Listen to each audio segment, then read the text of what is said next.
Hello friends, so today we will discuss about the application of rDNA technology and genetic engineering in the production of human insulin, interferons and vaccine hepatitis B. Okay, so there are three biomolecules, three important molecules which are interferons, vaccines, hepatitis B and human insulin. तो इसको आज हम देखेंगे कि किस तरीके से इसकी प्रोडक्शन को हम हाई करते हैं और प्रोडक्शन रेट बढ़ाते हैं on the level of industry and research line और इन मेडिसिन किस तरीके से हम प्रोडक्शन को हाई करते हैं। ओके, तो यहाँ पे मैंने interferon, vaccine, hepatitis B and human insulin तीन टर्म्स दिए हुए हैं, इनके बारे में देखना है। तो ये थर्ड चैप्टर है सेकेंड यूनिट का फार्मास्यूटिकल बायोटेक्नोलॉजी के सब्जेक्ट के। ओके, तो जो भी फार्मेसी कोर्स का है। इंटरफेरॉन्स क्या होते हैं? इंटरफेरॉन्स बेसिकली इम्यूनो मॉलिक्यूल्स होते हैं, इम्यून मॉलिक्यूल्स होते हैं जो कोई एंटीजन एंटर करता है जब हमारी बॉडी में, हमारी सेल में। तो इंटरफेरॉन्स क्या करते हैं, एज अ सिग्नलिंग प्रोटीन्स के थ्रू काम करते हैं और बॉडी की जो एंटीबॉडीज़ जो होती हैं, जो इन्फेक्टेंट सेल्स होती हैं, उनको ट्रैप कर लेते हैं। एक सिग्नल देकर एक सिग्नल जनरेट करते हैं इंटरफेरॉन्स उस एंटीजन के अगेंस्ट। जो एंटीजन्स फॉरेन एंटीजन है कोई बॉडी में इंजेक्ट कर रहा है, उसके अगेंस्ट क्या करते हैं, एक सिग्नल डेवलप करते हैं। तो इंटरफेरॉन्स को देखते हैं हम अननेचुरल सब्सटेंसेस क्या होते हैं, बॉडी में रिलीज होते हैं, नेचुरल सब्सटेंसेस हैं। Okay, fight infection and other diseases क्या करते हैं, सिग्नलिंग प्रोटीन्स हैं, फाइट करते हैं। जैसे इसमें टाइप 1, टाइप 2 एंड टाइप 3 होते हैं। तो टाइप 1 और टाइप 2 क्या होते हैं, ट्रैप कर लेते हैं किसी भी एंटीजन को और उसके अगेंस्ट क्या करते हैं, सिग्नल क्रिएट करते हैं for the production of different kind of proteins और एंटीबॉडीज़, जिसके रिगार्डिंगली उस एंटीजन के अगेंस्ट क्या होते हैं, एंटीबॉडीज़ बॉडी में बनना शुरू हो जाते हैं। तो वो काम कौन करता है, इंटरफेरॉन्स करते हैं कि सिग्नल जनरेट करेंगे। ओके, किसी भी डिजीज़ और किसी भी इन्फेक्शन काउज एलिमेंट के अगेंस्ट। सीक्रेटेड और मेड बाई WBC, तो सीक्रेट और जो सीक्रेटेड होते हैं ये वाइट ब्लड सेल्स के थ्रू, मतलब जो सीक्रेशन होता है इनका, सिग्नलिंग प्रोटीन्स होते हैं। एग्जाम्पल्स की बात अगर की जाए तो interferon alpha 2A, interferon alpha 2B and interferon beta 1A। यहाँ मैंने 3 एग्जाम्पल दिए हैं, वैसे बहुत बड़ा क्लासिफिकेशन है इंटरफेरॉन्स का अपने आप में, तो ये 3 एग्जाम्पल दिए हैं मैंने। टाइप की बात की जाए तो टाइप 1, 2 एंड 3। टाइप 1 एंड 2 में क्या होता है, जो इंटरफेरेंस टाइप 1 और 2 इंटरफेरेंस होते हैं वो किसी भी एंटीजेंस को रिकॉग्नाइज करेंगे और उसके अगेंस्ट एक सिग्नल क्रिएट करेंगे। और टाइप 3 जो इंटरफेरेंस होते हैं वो उसके अगेंस्ट क्या करते हैं, एंटीबॉडीज़ की कोडिंग करते हैं, एंटीबॉडीज़ को बनाते हैं। ओके, अब 2 तरीके से जो मोनोसाइट्स सेल होती हैं, इम्यूनो सेल्स, वो टाइप 1 एंड टाइप 2 को प्रोड्यूस करती हैं और जो साइटोटॉक्सिक सेल T सेल्स होती हैं वो टाइप 3 को। ओके, अब उसके बाद हमारा जो दूसरा है वो है ह्यूमन इंसुलिन। ह्यूमन इंसुलिन क्या होते हैं, इंसुलिन जो होता है हार्मोन्स होते हैं बेसिकली, और बहुत मोस्ट इम्पोर्टेंट रोल प्ले कर रहे हैं आज के टाइम में मेडिसिन में एंड फार्मास्यूटिकल कंपनीज़ में, क्योंकि इंसुलिन जो होता है वो ब्लड शुगर लेवल जो होता है उसको रिड्यूस कर देता है। यानी कि डायबिटीज़ की डिजीज़ में यूज़ होने वाली ड्रग जो होती है वो ह्यूमन इंसुलिन या फिर इंसुलिन होती है, जिसके आज के टाइम में इंजेक्शंस वगैरह भी लगाए जाते हैं पेशेंट को। पेप्टाइड हार्मोन होता है ये एक तरीके का, जो बीटा सेल ऑफ पैनक्रियाज से क्या होता है, सीक्रेट होता है। पैनक्रियाज की बीटा सेल में जो है सीक्रीशन होता है इसका। मेंटेन ब्लड ग्लूकोज लेवल, मैंने बताया अभी कि ब्लड ग्लूकोज लेवल को क्या करता है, ये मेंटेन करता है। उसके बाद regulate carbohydrate, lipid and protein metabolism को भी रेगुलेट करता है ये। बेसिकली जो है इसका काम बहुत इम्पोर्टेंट है बॉडी के अंदर, किसी भी लिविंग ऑर्गेनिज्म के अंदर। Carbohydrate, lipids, protein metabolism plus blood sugar level को मेंटेन करके रखता है। डाईपेप्टाइड कंटेनिंग चेन होती हैं इसमें, जो हमने A और B बोला है, जो लिंक्ड होती हैं डाई सल्फाइड ब्रिज से। A चेन जो होती है वो 21 अमाइनो एसिड्स की होती है, B चेन जो होती है वो 30 अमाइनो एसिड्स की होती है और जो ब्रिज क्रिएट होता है वो 51 अमाइनो एसिड्स का होता है। यानी कि A और B चेन का जो डाईपेप्टाइड कंटेनिंग ब्रिज जो बनता है, डाईसल्फाइड ब्रिज, वो कितने अमाइनो एसिड्स का होता है? 51 अमाइनो एसिड्स का। इंपॉर्टेंट है, कभी कभी ऑप्शनल्स में आ जाता है, ऑब्जेक्टिव्स में आ जाता है। उसके बाद अगर वैक्सीन्स की बात की जाए तो वैक्सीन है एक, वैक्सीन हेपेटाइटिस बी। क्या होती है hepatitis B? Hepatitis B vaccine एक बहुत इम्पोर्टेंट वैक्सीन है, क्योंकि अब तो लीवर डिजीज़, ये जो हेपेटाइटिस बी वायरस होता है HBV, उससे एक लीवर डिजीज़ कॉज होती थी, जो इन्फेक्शन कॉज करती थी लीवर में और डाइजेस्टिव जो सिस्टम होता है, डाइजेस्टिव सिस्टम, उसमें। तो लीवर के अंदर जैसे किसी ने, कोई पर्टिकुलर पर्सन ने या फिर किसी लिविंग ऑर्गेनिज्म ने जैसे कुछ भी खाया, एनिमल ने, और उसमें वायरस इन्फेक्टेड सेल्स हैं, तो वो इन्फेक्टेड सेल्स क्या हो जाएंगी, बॉडी में चली जाएंगी, डाइजेस्टिव सिस्टम को क्या करेंगी, वो इन्फेक्शन करना शुरू कर देंगी।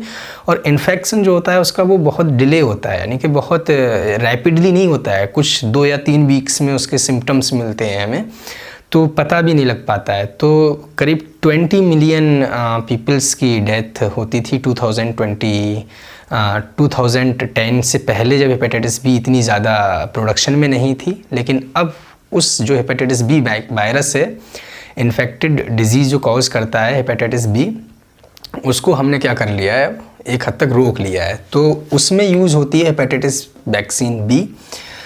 डिजीज़ कौन सी होती है जो प्रिवेंट करती है जिस डिजीज़ को, वो होती है HBV डिजीज़, यानी कि हेपेटाइटिस बी वायरस डिजीज़।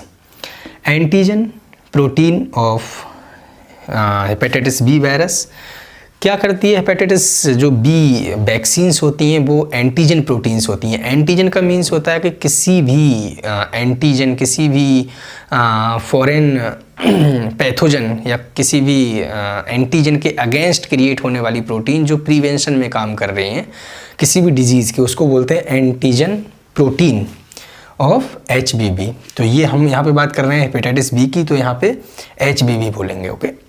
उसके बाद chronic and acute disease vaccines. अब 2 तरीके से इसका प्रोडक्शन होता है, या फिर इसकी स्ट्रक्चर केमिकली अगर हम डिफ़ाइन करें तो 2 तरीके से ये डोज दी जाती है, एक तो एक्यूट और एक क्रोनिक। एक्यूट का मीन्स होता है अगर डिजीज़ के सिम्टम्स अभी अभी देखें और ये हमें पता है कि हाँ कुछ ही दिनों की डिजीज़ है, मीन्स लाइफ लॉन्ग नहीं है, यानी कि जैसे डायबिटीज़ होती है लाइफ लॉन्ग, उस तरीके से अगर हमें पता है तो हम उसमें देंगे एक्यूट वैक्सीन, ओके। यानी कि शॉर्ट टाइम डिजीज़ को एक्यूट वैक्सीन देंगे, और क्रोनिक जो वैक्सीन होती है हमारी, वो लॉन्ग टाइम डिजीज़ को हम क्रोनिक वैक्सीन देते हैं, ओके। तो इसमें हमने डिफ़ाइन किया थोड़ा सा। Vaccine that prevent HBV disease, एक ऐसी वैक्सीन जो हेपेटाइटिस बी वायरस डिजीज़ को प्रिवेंट कर रही है, ओके। अब यहाँ पे मैंने एक छोटा सा जो है एक नोट बनाया है यहाँ पे, फ्रेगमेंट और मॉलिक्यूल्स यूज्ड इन प्रोडक्शन। अब हमें ये तो पता लग गया कि इंटरफेरोन्स क्या है, वैक्सीन हेपेटाइटिस बी क्या है, एंड ह्यूमन इंसुलिन क्या है। अब हमें जब इतना पता लग गया तो अब हमें ये पता होना चाहिए कि ये मॉलिक्यूल्स तो हम हमारे नोन हैं, हम केमिकली इनको जान रहे हैं कि हाँ क्या काम है उनका, स्ट्रक्चर क्या है, प्रॉपर्टीज़ क्या हैं, ठीक है, एप्लीकेशन क्या है, सब कुछ हमें पता है। बट हम जो है बनाएं कैसे इनको, इनका प्रोडक्शन कैसे करें, ठीक है, एग्जिस्टेंस में कैसे लेकर आएँ इन विट्रो और इन विवो कंडीशंस के थ्रू। तो प्रोडक्शन करने की प्रोसेस क्या है, with the help of the recombinant technology and genetic engineering के थ्रू, जेनेटिक इंजीनियरिंग के थ्रू किस तरीके से बनाया जाता है उसको देखना है हमें। तो यहाँ पे हमें जब प्रोडक्शन इसका करेंगे तीनों चीज़ों का, तो पर्टिकुलर हर बायोमोलिक्यूल का, हर प्रोटीन का अलग जो है हमें फ्रेगमेंट लेना पड़ेगा फॉर दी प्रोडक्शन। तो अगर बात की जाए इंटरफेरोन की, तो इंटरफेरोन के लिए ली जाती हैं fibroblast cell and monocyte cells. अगर हम HB यानी कि हेपेटाइटिस बी वैक्सीन की बात करें तो हेपेटाइटिस बी एंटीजन लिया जाता है वहाँ पे। ह्यूमन इंसुलिन की बात करें तो बीटा सेल ऑफ पैनक्रियाज, क्योंकि जो ह्यूमन इंसुलिन होता है वो बीटा सेल ऑफ पैनक्रियाज से क्या होता है, सीक्रेट होता है। वैक्सीन हेपेटाइटिस बी जो होती है वो क्या होती है, एक एंटीजन प्रोटीन होती है किसकी, हेपेटाइटिस बी डिजीज़ की। और इंटरफेरोन्स जो होते हैं वो फिब्रोब्लास्ट और मोनोसाइट सेल से क्या होती हैं, सीक्रेट होते हैं। ये 3 चीज़ें हो गई। तो जहाँ से जिस सेल से या फिर जिस पर्टिकुलर ऑर्गेनिज्म से जिस बायोमोलिक्यूल का प्रोडक्शन हो रहा है, हम उसी की सेल ले लेंगे, उसी का डीएनए ले लेंगे और उसको क्या कराएंगे, किसी ईस्ट सेल के अंदर या किसी बैक्टीरियल सेल के अंदर उसका क्या कराएंगे, प्रोडक्शन कराएंगे, मैनिपुलेशन कराएंगे, उसकी एम्प्लीफिकेशन कराएंगे, जिससे उसका प्रोडक्शन बढ़ जाए, उसका रेट बढ़ जाए और जो प्रोटीन हम चाह रहे थे, पर्टिकुलर जो जीन कोड हम चाह रहे थे वो हमें मिल जाए। तो किस तरीके से होता है मैकेनिज्म और प्रोडक्शन, जेनेटिक। अब यहाँ बात हो रही है रिकॉम्बिनेंट डीएनए टेक्नोलॉजी की एंड जेनेटिक इंजीनियरिंग की। हम किसी इंडस्ट्रियल लेवल पर इसको मतलब जो है किसी मशीन के थ्रू नहीं बना रहे हैं, हम बायोमोलिक्यूल्स का यूज़ करके, डिफरेंट काइंड ऑफ एंजाइम्स का यूज़ करके, प्लस जीन कोड्स की नॉलेज को देखते हुए हम इसका प्रोडक्शन कर रहे हैं। तो यहाँ पे मैंने एक वेक्टर लिया है।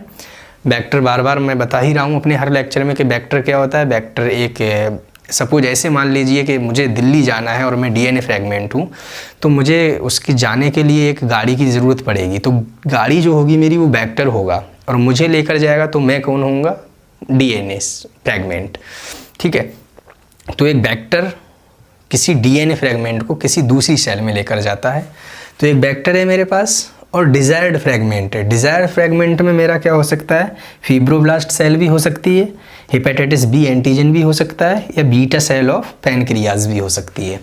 ठीक है, यहाँ पे मैंने डिज़ायर्ड फ्रैगमेंट इसीलिए दिखाया कि क्योंकि तीनों का डायग्राम इससे हम एक बना सकते हैं। क्योंकि अगर इंटरफेरॉन का प्रोडक्शन आ जाए तो हम फिब्रोब्लास्ट या मोनोसाइट की सेल दिखा देंगे, अगर एचवी वैक्सीन का आ जाए तो हेपेटाइटिस बी की सेल दिखा देंगे हम, ह्यूमन इंसुलिन आ जाए तो बीटा सेल को हम यहाँ पे दिखा देंगे। अब क्या किया मैंने, यहाँ पे एक वेक्टर लिया, उसको different kind of restriction enzyme से कट कराया इतनी पार्ट को, और उसमें different kind of ligation enzyme के थ्रू मैंने क्या कर दिया, डिज़ायर्ड फ्रैगमेंट को उसको ऐड कर दिया। सिंपल। अब जब डिज़ायर्ड फ्रैगमेंट उसमें ऐड हो गया तो मेरे पास जो मॉलिक्यूल बना उसको मैं बोलूँगा रिकॉम्बिनेंट मॉलिक्यूल।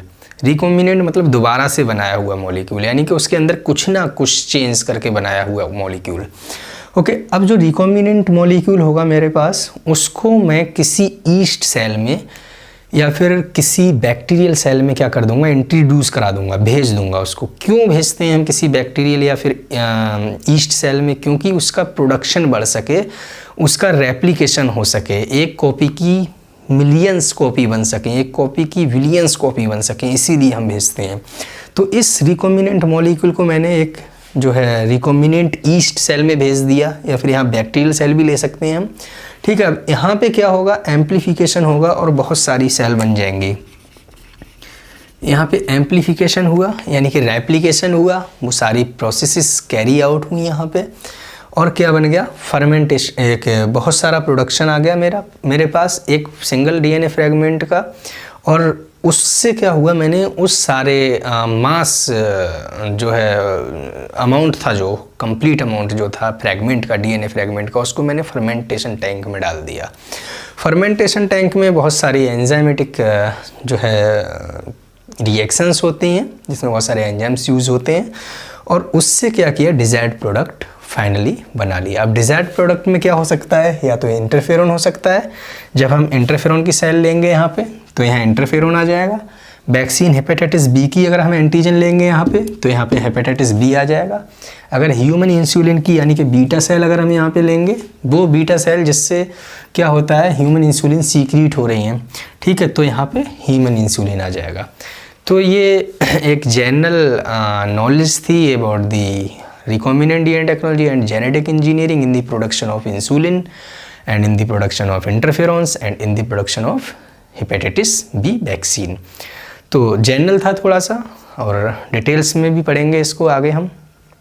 तो ये आप इसको स्क्रीनशॉट ले सकते हैं या फिर नोट कर सकते हैं, बहुत इंपॉर्टेंट है क्योंकि पूरा चैप्टर आपका एक बोर्ड पे ही कवर हो जाएगा यहाँ से। तो thank you so much for watching this lecture and this video, और thank you so much, enjoy करें। Thank you.